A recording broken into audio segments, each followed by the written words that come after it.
Hey everyone, it's Kelly. Thanks for joining me today. I am super excited about this process video. It is my first video and layout for the Cut Shop. The design team announcement was made in June and our term starts in July. So we're taking a little time to do a blog hop so you can get to know the team a little bit better. You will want to head to my blog when this video is over. Each blog has a giveaway for the Cut Shop, so I will make sure to link to my blog in the description below. In previous videos and on my blog, I have mentioned that I am a Cricut user, so I am going to start including some video tutorials on how I use the cut files in Cricut Design Space. Okay, so what I've done is I already have the Sassy Circles cut file on the design screen, and I'm just enlarging it a little bit so it's easier to work with.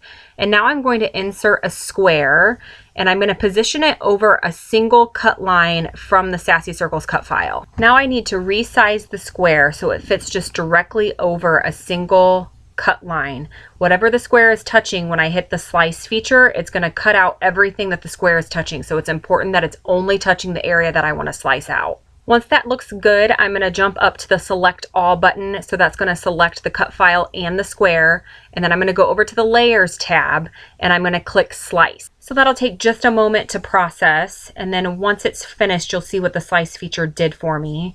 I'm going to go over and I am going to click on the half circle and the half heart that you see there, and I'm going to drag it over. And you're going to see when I move the cut file how it removed just that single portion that the square was touching, which is exactly what I wanted it to do. So I'm going to highlight the cut file and the square. I no longer need it, and I'm going to click the red X just to get it off the design screen for me. The photo that I'm going to be using is a large photo. It's an 8x10. So I had already measured with a ruler on my photo how large I needed the cut file to be. So I'm going to go over to the edit tab, and this is where you can enter your measurements. So I'm just going to go ahead and enter the measurement that I had used when I measured my photo with the ruler, and that's going to automatically enlarge it for me once I hit enter. And then I'm going to drag it over to the top left. I want to line it up on the grid that is shown on the design screen. Now on the particular photo that I'm going to be using for this layout, there's a lot of dark empty space on the photo. So I want to use the heart to cover some of that space. But right now where the heart is positioned, it's positioned right in the center of the photo, and I need to move it down. So I'm using the same technique that I used before. I've inserted a square, laid it on top of that half heart, and now I'm removing the half heart from the half circle that you see on the screen. This is going to allow me to resize the heart and reposition it. So I'm just deleting what's left over, and I'm going to click on the heart, and I'm going to use the arrow down on the bottom right hand side just to resize it. I'm just eyeballing it. And then I'm going to drag it back over to the circle, and I'm going to position it on the design screen where I want it to cut.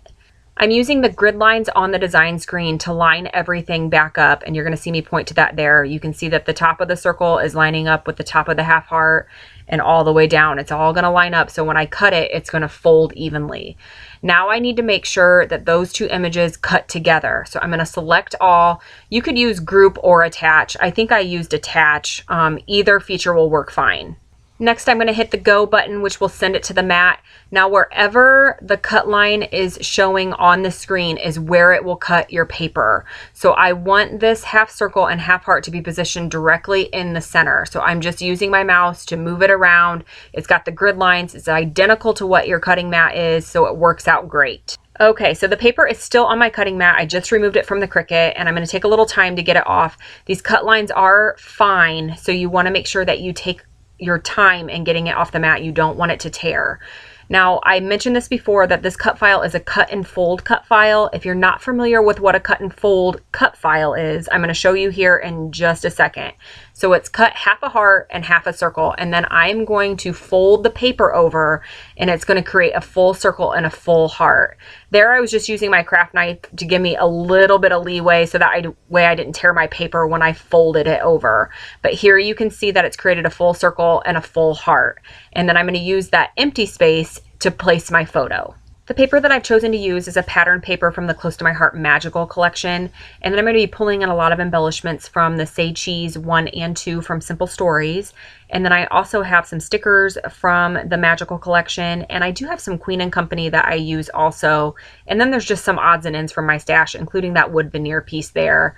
I've had a majority of this Disney stuff in my stash for a long time. This photo is from 2010, so it's been sitting in my scrapbook room for quite some time.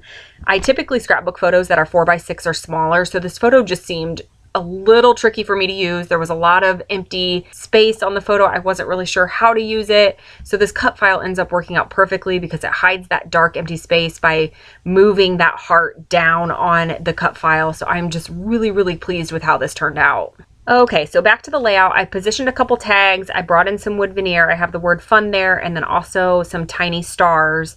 And then I'm pulling in some stickers now, and I'm using my EK Success powder tool just to remove some of the stickiness from the stickers because I'm really not sure where I want to position things just yet. So I don't want to commit to anything just yet. So next I'm going to adhere this pattern paper and my photo onto some cardstock. I'm going to be doing some hand stitching around the circle and around the heart. So I want to make sure that nothing moves while I'm using my paper piercer to make the holes in the paper.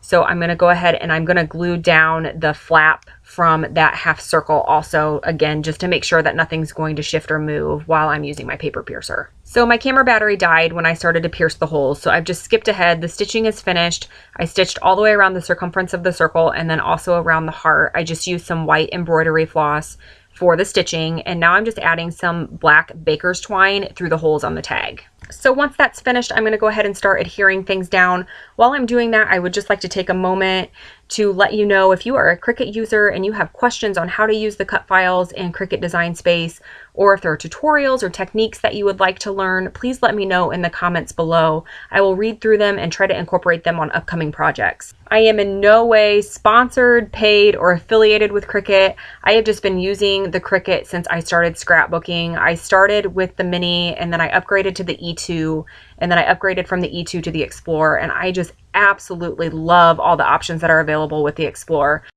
All right, so getting back to the layout, I've pretty much adhered everything down. I'm still working on some embellishing. I brought in a red heart from the Close to My Heart magical sticker sheet, and now I'm just trying to get that baker's twine to do what I want it to do. So I end up adhering part of it down just to hold it in place.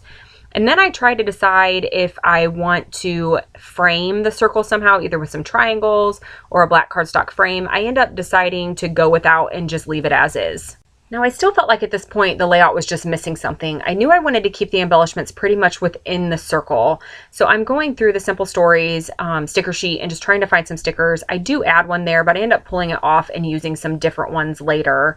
And then I am going to add some black splatters using black Heidi Swapp Color Shine. At this point, I thought the layout was pretty much done. I ended up leaving. We went out to dinner, and when I came back, it just didn't feel done. It didn't feel finished. I didn't like the fun. I felt like it blended in with everything else that was on the layout. So I'm just taking a black alcohol marker and I am coloring it in, and I love how this turns out. You can just see it popping off the page as I'm coloring it in, and I think it just looks so much better that way. So I'm getting pretty close to being finished. I do end up adding some type journaling, and I end up removing that clear I Heart This Place sticker and just swapping it out for a different clear sticker. I use some black stickers instead, which you will see in the close-ups coming up. I do want to remind you to head to my blog. The link is in the description below. You want to get entered into the giveaway. Each blog has a giveaway, so you're going to want to make sure you hop along with us. The giveaway will stay open until July 10th. I do have 2 more projects coming up this month for the Cut Shop, so I will be back again soon. And as always, thank you so much for watching.